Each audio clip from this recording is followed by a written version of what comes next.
أعوذ بالله من الشيطان الرجيم. بسم الله الرحمن الرحيم.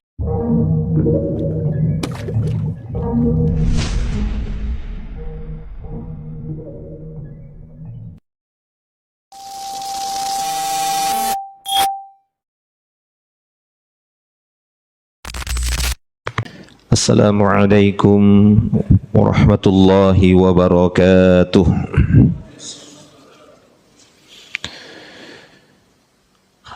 Innal hamdalillah nahmaduhu wa nasta'inuhu wa nastaghfiruh wa natubu ilaihi wa na'udzu billahi min shururi anfusina wa sayyiati a'malina. Man yahdihillahu fala mudilla lahu wa man yudlil fala hadiyalah. Ashhadu an la ilaha illallah wahdahu la syarika lah wa ashhadu anna Muhammadan abduhu wa rasuluh.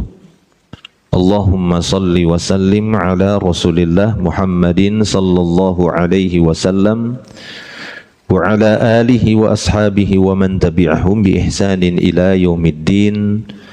Wa qala Allah ta'ala: Ya ayyuhalladzina amanu taqullaha haqqa tuqatih wa la tamutunna illa wa antum muslimun, amma ba'du.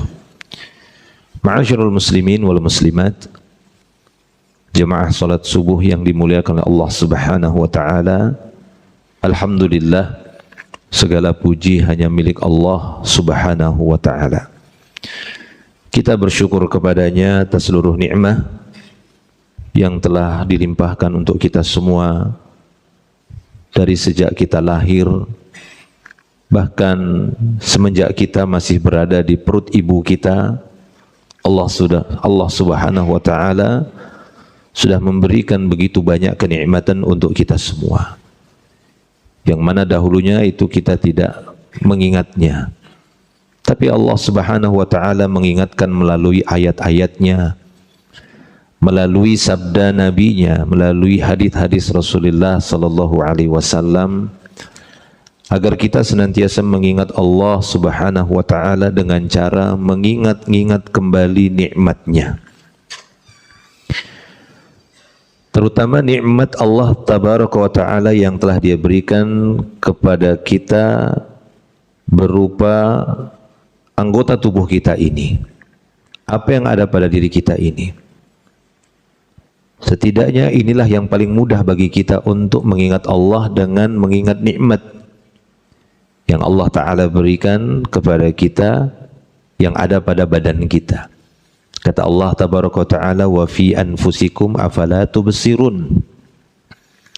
Pada diri kalian sendiri kenapa tidak kalian perhatikan? Seakan-akan Allah mengatakan, lihatlah kembali kepada diri kalian, anggota tubuh kalian, badan kalian yang telah Allah Ta'ala jaga semenjak di dalam perut ibu kalian, sehingga pertumbuhan jasmani kita sempurna tanpa cacat. Kalaupun di sana ada orang-orang yang dilahirkan dengan kekurangan, maka semua itu ada hikmah dan sifat adil dari Allah Tabaraka wa Ta'ala. Tetap kita katakan, semua yang diberikan oleh Allah Tabaraka wa Ta'ala kepada hambanya, maka di sana ada keadilan dan hikmah Allah. Pastinya nikmat Allah itu lebih luas yang diberikan kepada hamba-hambanya, sehingga kita diperintahkan untuk bersyukur, memperbanyak rasa syukur kita kepada Allah Subhanahu wa Ta'ala.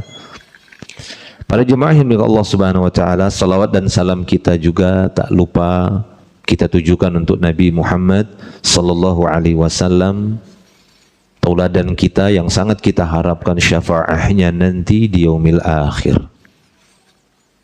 Jemaah salat subuh yang dimuliakan Allah Subhanahu wa taala, pada kesempatan pagi hari ini Allah Subhanahu wa taala pertemukan kita kembali di salah satu rumahnya ini, dan tema kajian kita pada pagi hari ini akan membahas tentang bagaimana keutamaan dan kekuatan hati yang jujur. Perkara hati sesuatu yang gaib, bagi yang lainnya, tapi tidak bagi Allah. Saya menganggap itu perkara gaib, apa yang tersirat dan dibicarakan di dalam hati bapak-bapak masing-masing. Itu gaib bagi saya. Sesuatu yang sir, rahasia. Tidak mungkin saya membacanya. Tidak mungkin saya mengetahuinya. Apa yang dibicarakan hati setiap orang, maka yang mengetahuinya adalah orang itu sendiri, dan yang paling mengetahui isi hati semua manusia, makhluk-makhluknya, dialah Allah Subhanahu wa ta'ala. Oleh karena itu di dalam Islam, Allah Subhanahu wa ta'ala hanya memerintahkan kita agar seorang hamba hatinya jujur. Ketika berbicara, hatinya jujur. Belum kepada lisan, kita lebih melihat kepada kekuatan hati yang jujur. Adapun lisan, maka bisa saja apa yang terucap di lisan seseorang itu tidak sesuai dengan apa yang terucap oleh hatinya. Artinya tidak sejalan. Tergantung apa tujuan manusia masing-masing ketika hal tersebut tidak sejalan. Karena setiap orang paling tahu tentang dirinya. Sebagaimana firman Allah Subhanahu wa ta'ala di dalam surat Al-Insan. Ketika Allah Subhanahu wa ta'ala menyebutkan bahwa setiap orang paling tahu tentang dirinya. Balil insanu ala nafsihi basirah walau alqa ma'adirah. Bahkan setiap insan itu paling tahu ya tentang dirinya, walaupun dia banyak melontarkan banyak uzur, banyak alasan, dia paling tahu tentang dirinya. Dia paling tahu tentang isi hatinya, apa yang sedang dia bicarakan, apa yang dia niatkan, apa yang dia inginkan, apa yang dia cita-citakan. Yaitu pekerjaan dia. Dia paling tahu tentang itu. Sehingga setiap muslim dan muslimah diperintahkan oleh Allah Subhanahu wa taala, demikian juga oleh Rasulnya sallallahu alaihi wasallam, agar berusaha untuk memanajemen hatinya, mengarahkan hatinya agar hatinya senantiasa jujur. Tolak ukur jujur itu ketika apa yang dibicarakan oleh hatinya, diinginkan oleh hatinya, itu memang sejalan dan dia buktikan dengan apa yang dia ucapkan dan apa yang dia perbuat, ataupun sesuai dengan ikhtiarnya. Jika tidak, maka itulah dia an-nifaq. Kemunafikan itu ketika apa yang diucapkan itu tidak sesuai dengan apa yang ada di dalam hatinya, terutama berkaitan dengan iman. Ya, karena nifak itu ada yang asghar, ada yang akbar. Nifak yang akbar itu lebih kepada asas-asas keimanan, dasar-dasar keimanan, pokok-pokok keimanan, apa yang di hati dan di lisan tidak sejalan. Tapi itu hanya sebatas nifak asghar, nifak kecil, jika dia tidak menyentuh pokok-pokok iman, dasar-dasar iman. Dia berkaitan dengan maksiat saja, tapi tetap itu dosa besar. Para jemaah yang Allah Subhanahu wa taala, ada satu hadis di mana hadis ini nanti kita akan bacakan tafsiran-tafsiran para ulama tentang hadis ini. Intinya berkaitan dengan bagaimana kejujuran hati. Kekuatan hati yang jujur memiliki banyak keutamaan. Di dalam sebuah hadis yang sahih, Nabi sallallahu alaihi wasallam bersabda, hadis ini diriwayatkan oleh Imam Muslim, Tirmidzi dan yang lainnya dengan beberapa redaksi, akan tetapi maknanya sama. Di sana Nabi sallallahu alaihi wasallam menyebutkan makna kekuatan hati itu dengan kalimat as-sidq. Kata beliau sallallahu alaihi wasallam, man sa'alallaha syahadah bisidqin wa fi riwayatin min qalbihi sadiqan. Kata beliau sallallahu alaihi wasallam, siapa saja yang minta, namanya minta itu umumnya dengan menggunakan lisan. Man sa'alallah yas'al, sa'il maksudnya meminta-minta. Ya, ada dalam ayat kan Allah mengatakan wa ammas sa'ila fala tanhar, maksudnya pengemis yang minta-minta. Jangan kalian bentak, tapi tolaklah dengan cara yang baik. Bisa jadi pura-pura, bisa jadi benar-benar dia membutuhkan. Jadi tolak saja dengan cara yang baik kalau memang nggak mau beri.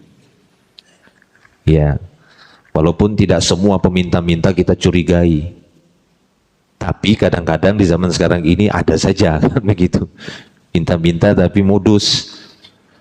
Sekalinya diikuti rumahnya lebih besar dari rumah kita, ya kan? Nah begitu. Tapi itulah adab. Allah mengajarkan kita adab. Sa'il, minta-minta, ngemis. Nah itulah kita sama Allah. Kalau minta itu kayak orang ngemis. Ya, jangan minta sama Allah Ta'ala tapi menunjukkan kayak nggak butuh. Makanya Nabi mengatakan jangan sampai seorang di antara kalian minta sama Allah dengan mengatakan Allahumma ighfirli in syi'ta. Ya Allah ampuni aku kalau kau mau. Nah, ini tidak sopan begitu. Ya, sama orang, Pak, saya butuh sini. Kalau Bapak mau, kalau enggak ya udah nggak apa-apa. Ya udah enggak usah katanya. Baik, maka kembali kepada hadis tadi. Man sa'alallaha syahadah. Siapa yang minta kepada Allah agar dimatikan dalam perang fisabilillah, mati syahid. Nah itu. Ya Allah, aku minta kepadamu agar aku mati dalam perang fisabilillah, mati syahid. Bisidqin, kata Nabi, lihat, jujur. Gitu. Jujur itu di mana? Sinkron, sejalan, segaris, nggak ada bedanya. Memang yang dia ucapkan itulah keinginan hatinya, kekuatan jujur ininya. Karena bisa saja ada orang-orang berbicara tentang meminta mati syahid di hadapan manusia, tapi ketika sendiri atau ketika betul-betul terbukti, sebagaimana orang-orang munafik di masa Nabi, menuduh para sahabat orang yang paling pengecut. Kami tidak mendapati ada manusia yang lebih pengecut dan yang lebih banyak makannya. Yang mereka maksud siapa? Para sahabat. Padahal mereka sendiri ketika benar-benar datang panggilan perang, Nabi mengumumkan bahwa akan berangkat untuk peperangan ini, peperangan itu, mereka yang lebih dahulu mengajukan banyak alasan uzur. Oh, anak kami, keluarga kami, kebun kami, ternak kami. Nah itu dia. Tapi sebelum itu bicaranya apa? Iya, kita akan berangkat. Sekiranya akan ada perang, kita akan berangkat. Nah ini ucapan. Tapi la sidq fil qalb, nggak jujur hatinya. Nah ini para jemaah, ini kekuatan hati yang jujur. Maka Nabi SAW mengatakan man sa'alallaha syahadata bisidq wa fi riwayatin min qalbihi sadiqan.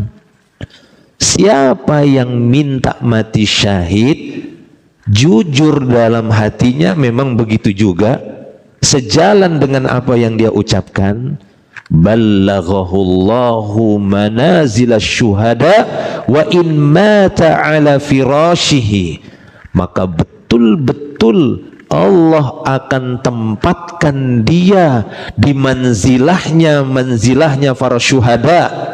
Di mana? Di surga, keliling-keliling surga manzilah mereka, ruhnya. Ya, jangan kalian mengira mereka itu telah mati benar-benar enggak ada, hilang karena terbunuh. Enggak. Mereka ada kehidupan di barzakh dengan kehidupan yang bahagia, istimewa. Ada pengkhususan untuk mereka. Ruh mereka dibawa keliling-keliling ke surga. Itulah alam barzakh yang mereka rasa. Ganti dari Allah atas pengorbanan mereka, mengorbankan harta, darah, dan nyawa, bahkan resiko anggota badan mereka terputus, tembus, tertusuk, Allah ganti.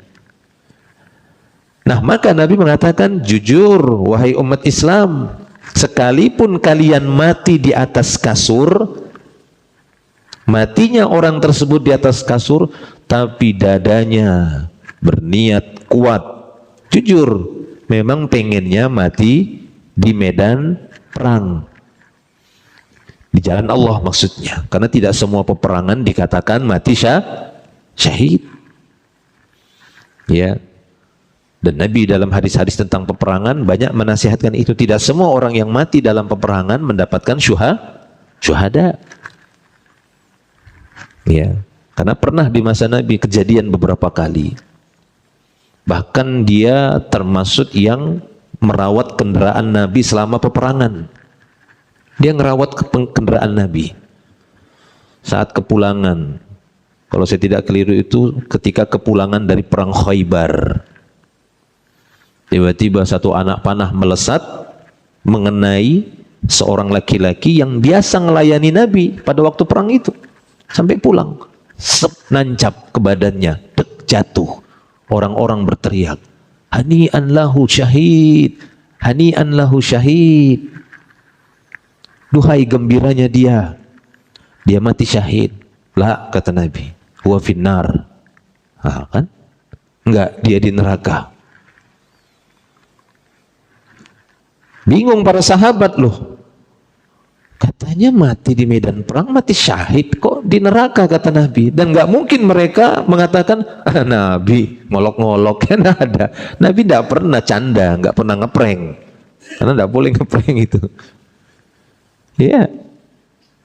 Maka para sahabat pun menunggu waktunya, penasaran. Ketika ngurus jenazah orang tadi, ternyata dia nyimpan ghanimah sebelum dibagi oleh Nabi. Karena baginya nanti tunggu sampai di Madinah. Dia nyimpan duluan supaya bagian dia dapat lebih banyak. Apa namanya dalam Islam?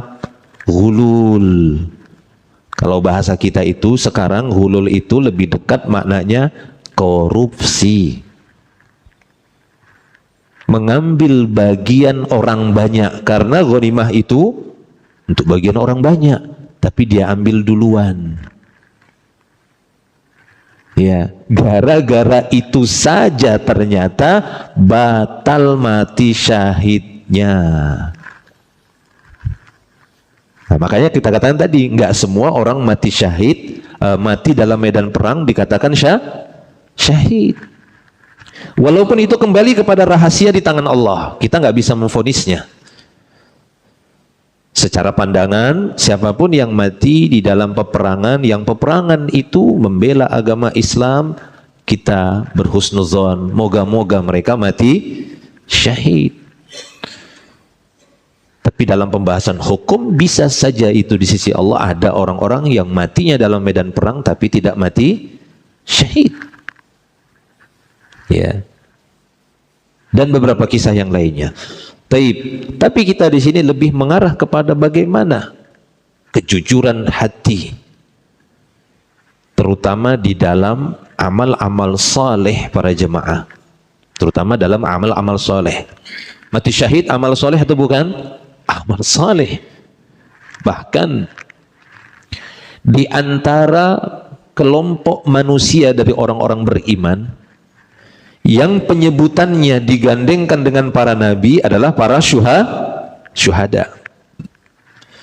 Itu bisa kita lihat firman Allah Subhanahu wa taala di dalam surat An-Nisa ya, ayat yang ke-69. Wa may yuti'illaha war rasul fa ulaika ma'al ladzina an'ama Allah 'alaihim minan nabiyyin was-siddiqin wasyuhada was-salihin ka ulaika ya hasuna rafiqah. Kata Allah Subhanahu wa taala di dalam surah An-Nisa ayat 69 ini, siapa saja yang taat kepada Allah dan Rasulnya, maka mereka akan digabungkan bersama orang-orang yang Allah Ta'ala beri nikmat kepada mereka. Ini orang-orang yang jelas nikmat Allah itu telah sempurna untuk mereka. Siapa mereka itu? Para nabi. Itulah nikmat. Kalau kita ingin melihat siapakah jenis manusia yang paling besar nikmatnya Allah berikan, lihatlah para nabi. Lihatlah Nabi Muhammad. Dialah pada umat ini yang paling besar mendapatkan nikmat Allah. Nabi Muhammad. Kita lihat Nabi Muhammad SAW, banyak nggak hartanya ketika wafat? Nggak ada hartanya. Ketika wafat, beliau tidak meninggalkan harta. Bahkan masih meninggalkan baju perangnya yang dia gadaikan. Hanya untuk beberapa potong roti. Kemana semua hartanya? Sudah ditabung duluan sebelum meninggal. Di tabungan Allah. Dengan infak dan sedekah. Titip ya Allah.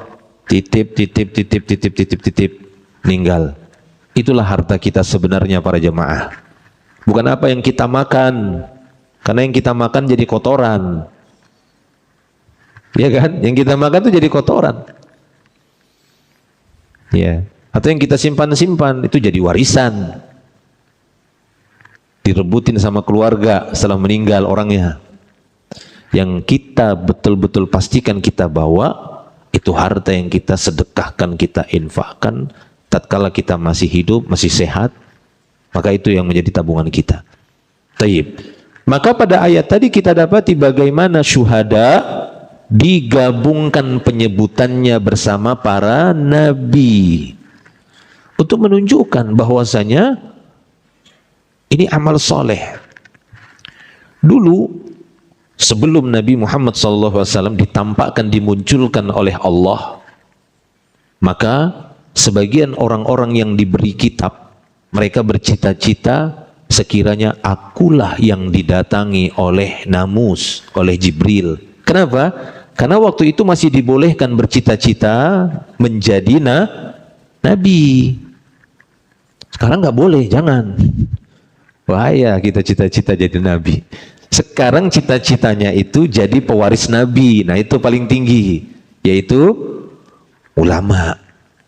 Tapi harus dengan usaha. Belajar Quran, belajar hadis. Nah itu dia. Itu cita-cita paling tinggi pada umat ini hari ini. Setelah ditutupnya pintu kenabian dengan diutusnya Nabi Muhammad Sallallahu Alaihi Wasallam. Tidak boleh lagi bercita-cita jadi nabi. Kalau dulu boleh. Dulu boleh. Ya, makanya cita-cita paling tinggi orang dulu sebelum Nabi Muhammad SAW diutus jadi nabi. Sebagian ahlu kitab itu bercita-cita. Ya, moga-moga dalam mimpi datangi nama Jibril. Gitu ya. Semoga lagi beribadah di tempat ibadah didatangi Jibril. Datang. Jibril kah? Ah, bukan Jibril. Gitu ya. Kenapa? Karena ingin diangkat menjadi seorang terpilih dari semua manusia, dimuliakan oleh Allah di hadapan semua makhluk. Taib. Nah, para syuhada salah satu jenis manusia yang akan dimuliakan oleh Allah Ta'ala nanti, terutama di yaumil akhir, digabungkan bahkan di Jannah Firdaus, derajat surga paling tinggi yang tidak ada derajat surga di atasnya lagi, langsung atapnya Arsyur Rahman. Surga Firdaus gak ada derajat di atasnya lagi, karena itulah tempat para nabi, siddiqin dan syuhada serta orang-orang saleh. Langsung atapnya Arsyur Rahman, arsy-nya Allah. Itu bisa disaksikan nanti. Nggak bisa kita jangkau dengan indera kita, itu bagaimana bentuknya. Nabi saja berhenti sampai di Sidratul Muntaha. Sidroh, tahu sidroh ya? Sidroh itu artinya bidara dalam bahasa Arabnya. Banyak pohon sidroh dulu di zaman Nabi, pohon sidroh. Sampai sekarang ada sidroh, pohon bidara. Cuma bagaimana kaifiat pohon bidaranya yang dilihat Nabi? Ah, itu Nabi saja, aku melihat warna-warni yang tak kudapati di dunia. Itu masih pohon bidaranya itu, Sidroh Al-Muntaha. Ada warna-warna yang tidak dilihat oleh Nabi ketika di dunia. Ada di Sidratul Muntaha. Ciptaan Allah besar para jemaah. Ada banyak yang nggak bisa kita saksikan hari ini. Itu rahasia. Kapan kita saksikan? Nanti saksikan di yaumil akhir, saksikan. Ya, begitu juga surga Allah Ta'ala. Nah, itulah dia orang-orang beriman, mengimani hari akhir. Taib. Maka para jamaah milik Allah Subhanahu wa Ta'ala, berkaitan dengan hadis tadi, bagaimana para syuhada ini merupakan tingkatan pada umat ini yang tertinggi dari tingkatan-tingkatan manusia. Ya, seorang alim, syahid, kan begitu, salih, ini juga dia, dan siddiq, orang-orang yang jujur. Maka para ulama ketika menjelaskan hadis ini ya, tentang ini, man sa'alallaha syahadah bisidq min qalbihi, siapa yang berkata kepada Robnya, karena pastinya setiap kita itu punya cita-cita, ya kan, punya cita-cita, tapi setidaknya ada cita-cita ukhrawi para jemaah, ada cita-cita akhirat kita. Nabi SAW di sini bercerita tentang bagaimana seorang punya cita-cita akhirat, mati syahid. Karena umumnya manusia para jemaah, semoga Allah melindungi kita. Ya, umumnya manusia mudah terfitnah dengan fitnah kemewahan dunia, yang itu melalaikan dia, melupakan kehidupannya yang abadi di akhirat. Karena dia selalu disibukkan dengan dunia. Akhirnya apa? Cita-cita akhiratnya nggak ada. Ajal udah dekat, meninggal, baru dia buktikan kerugian ketika dia tidak mendapatkan apapun pada kehidupan yang asli abadi selamanya. Barulah dia menyesal. Dan dia hanya bisa mengatakan, Rabbirji'uni la'alli a'mal salihan fima taraktu. Surah Al-Mu'minun ayat 100. Dia hanya bisa mengatakan, Rabbku, kembalikan aku ke dunia agar aku bisa melakukan amal soleh yang dulu aku tinggalkan. Balikkan lagi aku ya Allah ke dunia. Kalla, kata Allah, tidak bisa lagi. Udah tidak bisa lagi, kan udah dikasih kesempatan kemarin, sudah ada peringatan, sudah ada dakwah, sudah ada para pewaris-pewaris Nabi yang berseru, berceramah, berkata-kata, memberikan nasihat. Kemana saja kamu? Ngapain aja? Kok minta balik lagi? Kan udah jelas waktu itu. Sudah ada rumah-rumah Allah, kalian bisa datang ke sana. Di sana ada penyeru-penyeru Allah. Sudah ada yang keluar juga dari masjid. Mereka mengajak ke jalan Allah di pasar-pasar misalnya, di jalan-jalan, di rumah-rumah, bercerita tentang agama Allah. Kenapa nggak dilakukan? Kok minta balik lagi? Nggak bisa. Nah itu para jemaah. Ya, hadis ini menunjukkan betapa pentingnya punya cita-cita akhirat, tapi jujur. Ya, banyak mungkin sebagian orang, duhai sekiranya Allah memberikan aku kekayaan, aku menjadi orang kaya, aku akan berinfak. Jujur. Gitu ya. Jujur. Kenapa? Kata para ulama, hadis tadi ini menunjukkan bahwa kejujuran menyebabkan permintaan jadi mustajab. Itu dia. Kejujuran menyebabkan permintaan seorang hamba itu menjadi mustajab. Apa yang dia minta itu diijabah sama Allah. Kenapa? Jujur. Apa yang di sini sama. Allah tahu. Allah tahu apa yang dia minta tadi itu jujur memang. Ya. Makanya banyak para ulama dan Nabi SAW dalam bab doa, kita tidak bahas nanti dalam bab doa. Di antara sebab-sebab mustajab, ketika seorang berdoa dalam keadaan tidak lalai hatinya. Nah itu dia. Allah tidak akan menjawab doa orang-orang yang ghafil, lahin qalbuhu. Allah nggak peduli sama seorang yang komat kamit, minta ini minta itu, tapi hatinya lalai, pikirannya lalai, bukan pada, nggak fokus pada apa yang dia minta.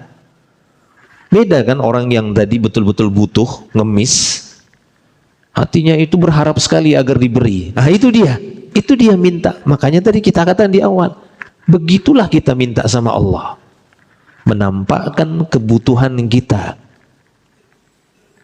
Betul-betul ketika kita minta, hati kita juga jujur, butuh betul itu ya Allah. Nah itu beda rasanya para jemaah, beda dengan orang-orang yang mungkin hanya berjalan di lidah saja, Rabbi ini, Rabbi ini, Rabbi ini, tapi dia nggak sadar yang dia minta itu apa. Ya pokoknya minta ajalah dulu. Ah itu, ya itu kurang adabnya minta sama Allah tabaraka wa taala. Makanya jangan lihat banyaknya permintaan, satu tapi serius, fokus, itu lebih utama. Pernah dengar ceritanya ibunya Imam Bukhari, fokus dia berdoa. Ya, Imam Bukhari kita sering dengar hadis-hadis yang dia kumpulkan, disepakati oleh ulama sepanjang zaman, merupakan sumber hukum Islam tersahih setelah Al-Quran, Sahih Bukhari. Lihat perjuangan emaknya Imam Bukhari ketika dia kecil tertimpa penyakit buta. Imam Bukhari buta. Untuk kecil dia buta. Lalu diuji lagi oleh Allah dengan wafatnya bapaknya, masih kecil, yatim dia. Tapi si bapak juga, bapaknya Imam Bukhari bukan laki-laki biasa juga. Maksudnya bukan para nabi, bukan juga seorang ulama yang terkenal, tidak. Cuma dia dikenal sebagai seorang pedagang yang jujur. Sampai-sampai dia pastikan, harta yang ada di tanganku, kupastikan semua dari hasil halal. Syubhat saja tidak ada, kata dia. Berani dia pastikan begitu. Itu menunjukkan betapa gigihnya dia mempertahankan harta yang halal, mencari harta yang halal. Itu bapaknya Imam Bukhari. Dia pastikan hartanya. Meninggal ketika Imam Bukhari masih kecil, buta. Bapaknya hanya meninggalkan harta. Harta itulah dipakai oleh ibunya Imam Bukhari. Ibunya juga seorang wanita yang baik, solehah. Nggak tergiur dengan harta besar, kan begitu ya. Tapi semua dia gunakan untuk anaknya. Dia bawa kemana? Ke Masjidil Haram, ke Ka'bah. Dibawa ke sana. Imam Bukhari kecil, buta. Apa yang diminta oleh ibunya? Satu aja, fokus. Kembalikan pandangan anakku ya Allah. Itu dia ulang-ulang terus, berhari-hari para jemaah. Sampai satu hari ibunya bermimpi bertemu dengan Nabi Ibrahim. Ya, lalu Nabi Ibrahim berkata kepada ibunya di dalam mimpinya, "Duhai wanita, Allah mendengar permintaanmu dan akan mengembalikan pandangan anakmu." Terbangun dari mimpi, tersentak, terkejut. Dia dekap anaknya, dia pandangin. Betul-betul Allah kembalikan pandangan Imam Bukhari kecil. Bisa lihat lagi Imam Bukhari. Masya Allah. Itu para jemaah, itu ibrah bagi kita semua. Pertama tadi faedahnya, hendaknya ada permintaan-permintaan kita yang memang secara khusus untuk akhirat. Apakah itu kita minta mati syahid? Setidaknya secara umum lah, ya Allah, masukkan aku ke surga, jauhkan dari neraka. Minta sama Allah Ta'ala. Sering-sering minta sama Allah. Jujur, memang benar kita minta dimasukkan ke dalam surga. Tapi yang lebih penting lagi contoh di sini, minta kepada Allah Subhanahu wa Ta'ala agar kita masuk dalam satu golongan orang-orang yang tadi disebutkan, Ya Allah, masukkan aku ke dalam golongan para nabi nantinya, dibangkitkan bersama para nabi, dibangkitkan bersama para syuhada. Atau langsung juga minta, ya Allah, aku minta mati syahid, jujur. Itu ya, tapi jujur. Nah, kejujuran hati inilah dia tadi, kekuatan hati yang jujur. Ketika hati itu kuat jujur, maka Allah tabaraka wa ta'ala akan tempatkan dia bersama golongan atau bersama apa yang dia minta tadi, sekalipun dia meninggalnya bukan di tempat yang dia minta. Nah gitu dia ya. Banyaklah, mungkin ada sebagian orang minta, ya Allah aku minta supaya diwafatkan di kota Madinah atau di kota Mekah, tapi meninggalnya mungkin di Balikpapan, kan begitu. Tapi insya Allah Allah akan tempatkan dia di manzilahnya bersama nanti orang-orang yang dikuburkan di Baqi, ya, yang wafatnya di Mekah, di Madinah. Kenapa? Ketika itu dia minta, permintaannya jujur. Bisakah seperti itu? Bisa saja para jemaah. Karena Nabi mengatakan sekalipun meninggalnya di atas kasurnya, bukan di medan perang. Sekurang-kurangnya kata para ulama bahwa seorang dengan kejujuran niatnya tadi, kejujuran hatinya, dia akan mendapatkan pahala. Walaupun pahalanya tidak benar-benar serupa dengan orang yang betul-betul perang dan mati syahid. Tapi setidaknya dia dapatkan balasan itu, sebagaimana Al-Munawi di dalam kitab Faidul Qadir, tatkala dia membawakan hadis yang kita bacakan tadi, apa kata Al-Munawi rahimahullah? Ballaghahullahu manazil syuhada, kata beliau, mujazatan lahu ala sidqit talab. Allah memberikan balasan kepada dia dengan kejujuran permintaannya, jujurnya hatinya. Ini didukung juga dengan sebuah hadis dari Abu Darda. Dari Abu Darda radhiyallahu anhu, dia menyebutkan hadis ini dari Nabi.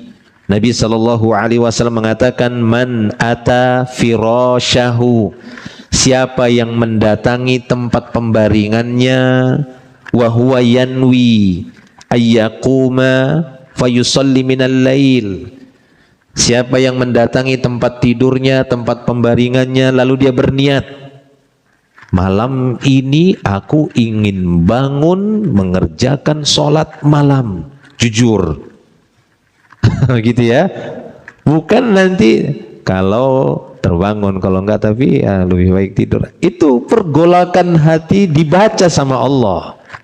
Allah tahu itu orang yang betul-betul hatinya pengen sekali bisa bangun malam dan sholat. Ini kata Nabi, man ata firasyahu wa huwa yanwi, niat, nawa yanwi, niatan itu maksudnya.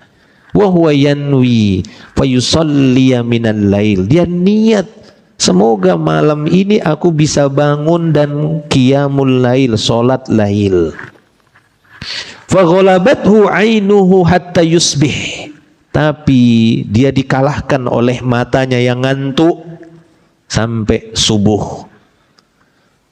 Subuh dia terbangun, hanya bisa sholat subuh saja, itu maksudnya. Terlewatkan waktu qiyamul lail karena batasan sholat malam sampai adzan subuh. Termasuk qiyamul lail ada yang ganjil genap, ganjil genap. Nah begitu ya, itu sholat malam. Sholat malam itu ada genap ganjil, bukan plat mobil aja genap ganjil. Sholat malam juga itu ada genap ganjil, genap ganjil. Boleh genap aja boleh, tapi sayang jangan lewatkan ganjilnya. Boleh ganjil saja tanpa genap, boleh. Mau satu aja, mau 3 saja, ya tanpa ada genapnya, silahkan. Tapi lebih utama ada genap, ada ganjil. Penutupnya lebih utama diganjilkan. Batas waktunya adzan, adzan subuh, fajar shadiq. Nah, maka kata beliau selanjutnya hadis tadi, dia dikalahkan oleh matanya sehingga dia tertidur pulas sampai waktu subuh.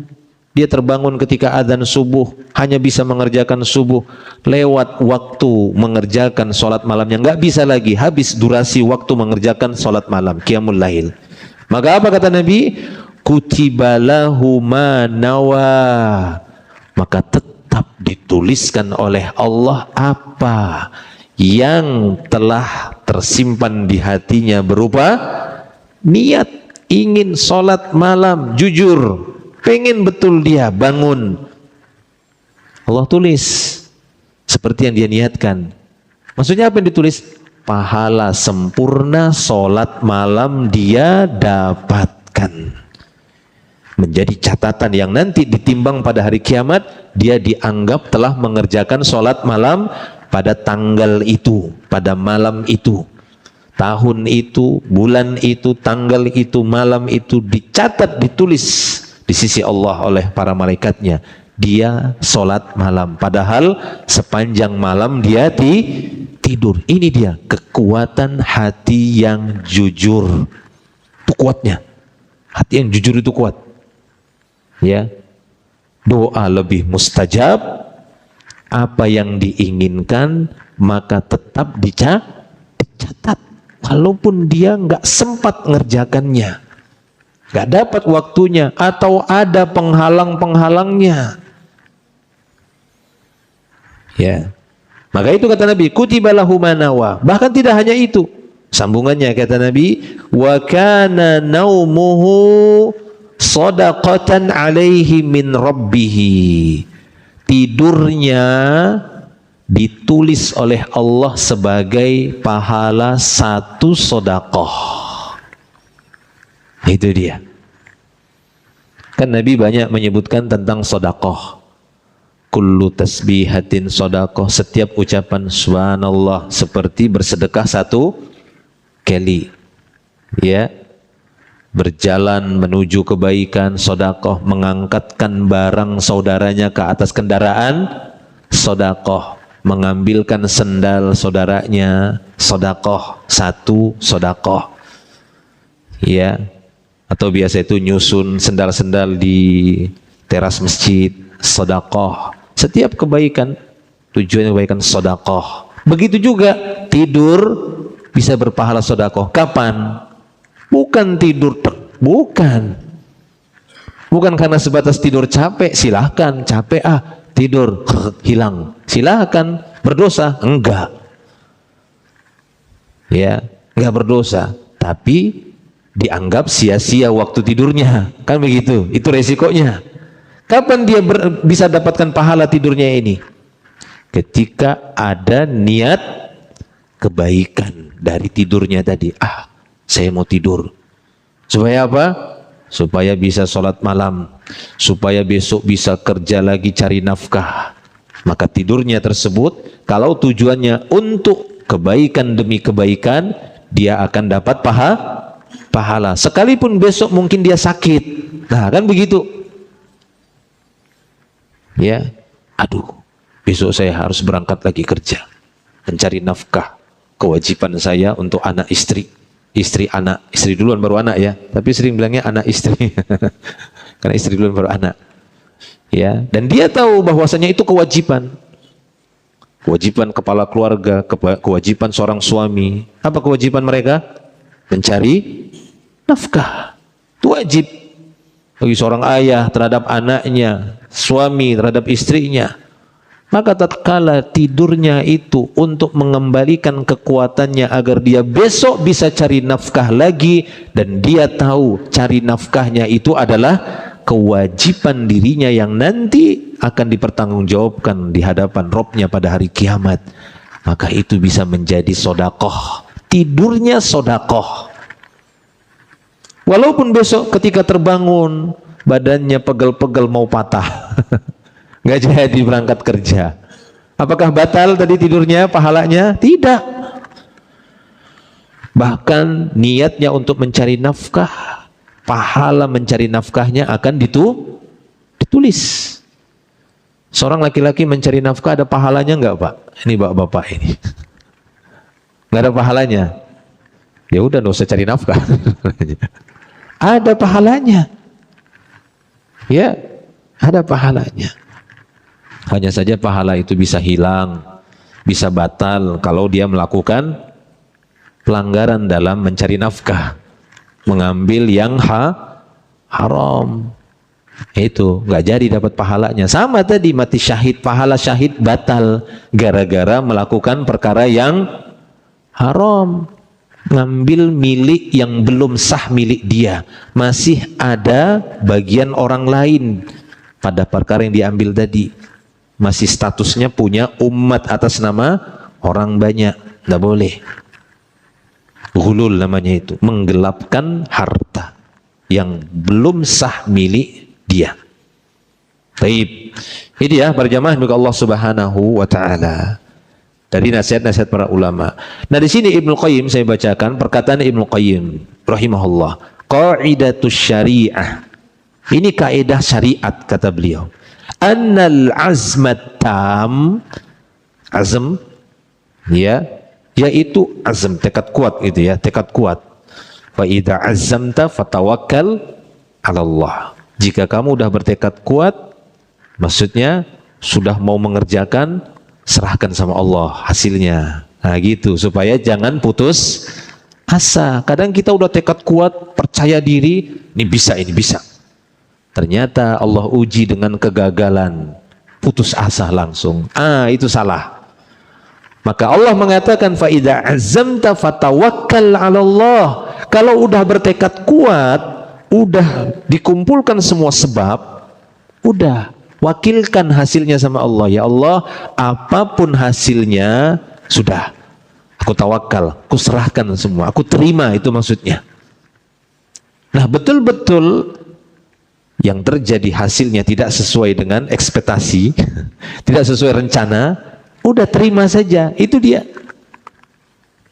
Maka kata beliau di sini, kaidah syariat bahwa tekad kuat yang sempurna, annal azmat tam idza iqtarana bihi ma yumkinu minal fi'li aw muqaddimatil fi'l.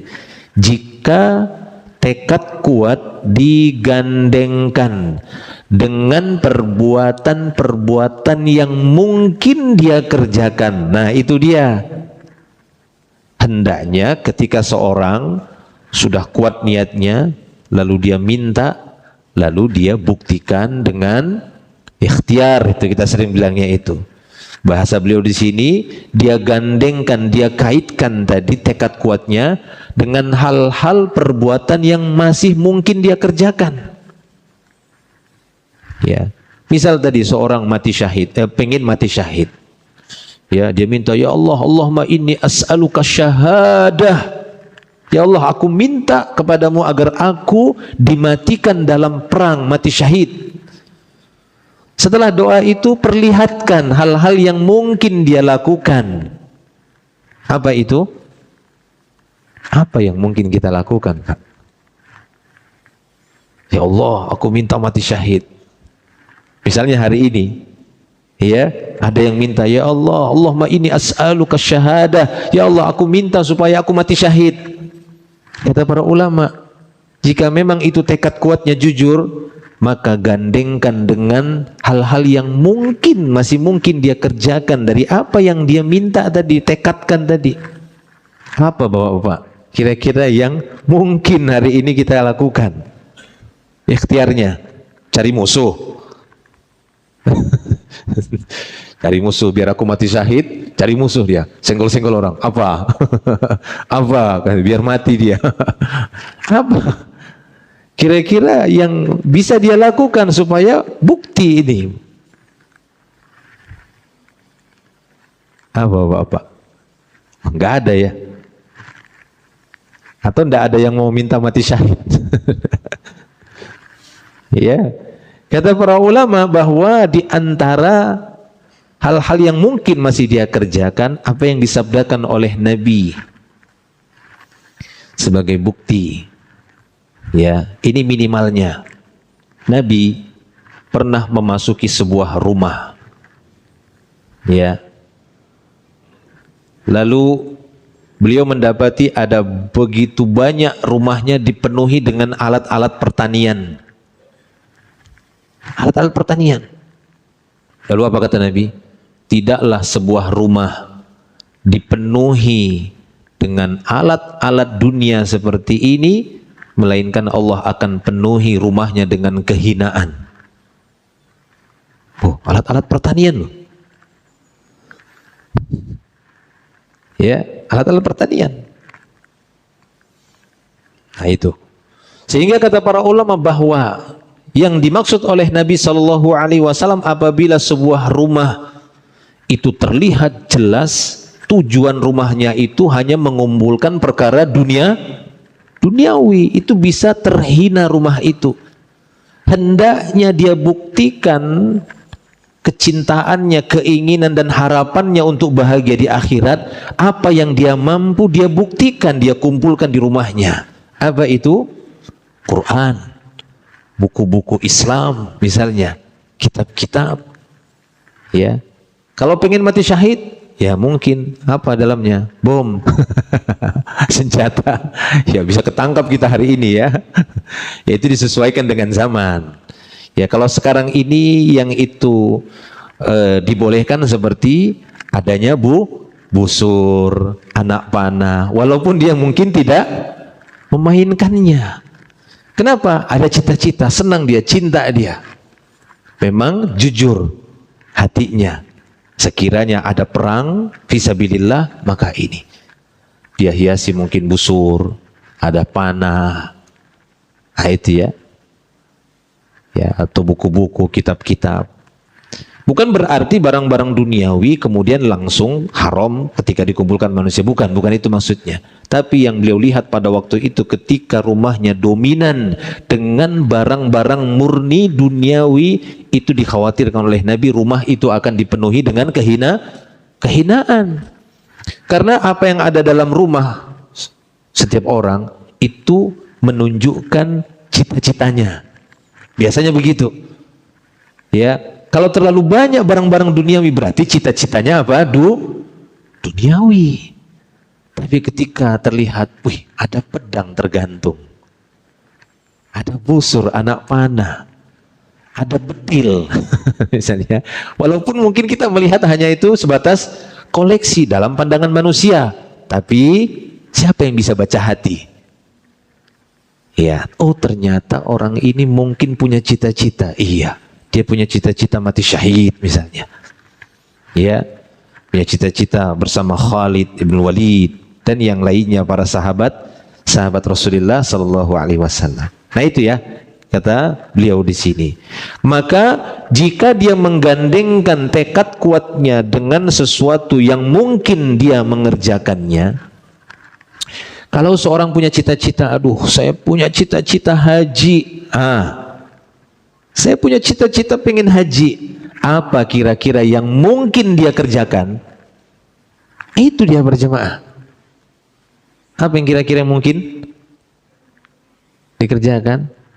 Beli onta. Ya, kalau dulu mungkin orang lewat rumahnya dia pelihara onta. Untuk apa ontanya? Untuk haji, mau berangkat haji. Nah mungkin, wah masya Allah, itu kuat tuh niatnya.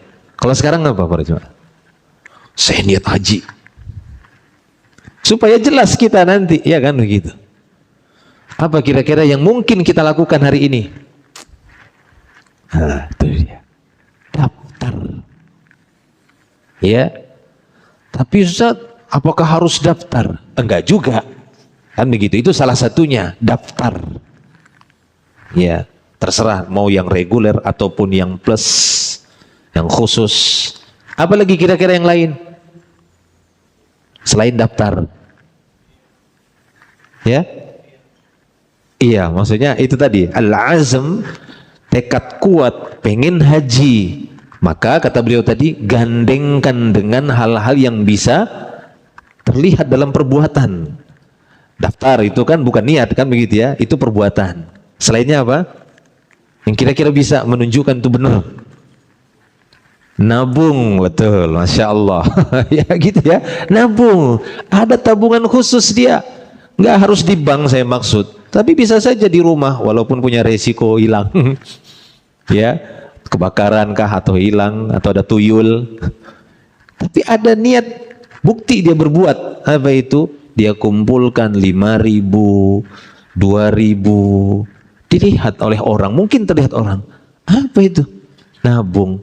Itu apa? Beli rumah, beli motor, beli ini. Haji. Oh, Masya Allah. Ya, itu maksud beliau di sini. Innal azmat tam idza iqtarana bihi ma yumkinu minal fi'li aw muqaddimatil fi'li nazala sahibuhu fis sawab wal iqab. Maka orang yang bertekad kuat, niat kuat tadi akan menempati pahala yang sama. Itu dia. Ini berdasarkan hadis tadi. Para ulama menjelaskan hadis tadi. Maka Allah tempatkan manzilahnya sama seperti orang-orang yang telah haji. Itu dia. Manzilatal fa'il tam. Allah akan tempatkan dia di kedudukan orang yang melakukan secara sempurna, padahal dia masih niat saja, tapi dia buktikan dengan perbuatan-perbuatan. Nah itu para jemaah milik Allah Subhanahu wa taala, ya. Oleh karena itu Imam Nawawi juga mengatakan di dalam Syarhus Sahih Muslim, apa kata Imam Nawawi? Karena hadis tadi itu diriwayatkan oleh Imam Muslim.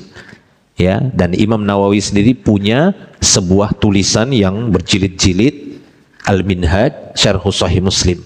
Beliau kasih nama kitabnya itu Minhaj, penjelasan hadis-hadis yang ada dalam Sahih Muslim. Ketika beliau menjelaskan hadis yang kita baca tadi, man sa'alallaha syahadah, maka apa kata Imam An-Nawawi? Dia mengatakan annahu idza sa'ala syahadah bisidqin u'tiya min thawabi syuhada wa in kana ala firashihi. Maknanya, jika ada seorang minta sama Allah tapi jujur, hatinya kuat, ya, hatinya jujur, minta mati syahid, dia akan diberi pahalanya walaupun dia meninggalnya di atas tempat tidur. Jadi secara pahala dia sama seperti orang-orang yang mati syahid. Walaupun ulama yang lain mengatakan kesamaan pahalanya bukan sama dari seluruh sisi.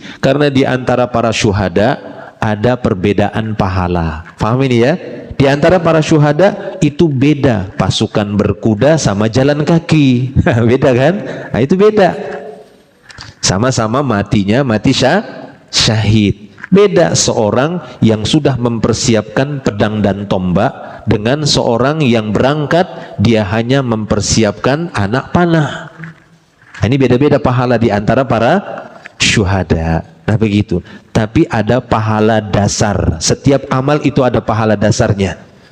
Pahala syuhada itu didapati oleh seseorang. Dan faedah yang lainnya kata Imam Nawawi, istihbabu su'ali syuhada wastihbabu niyatil khair.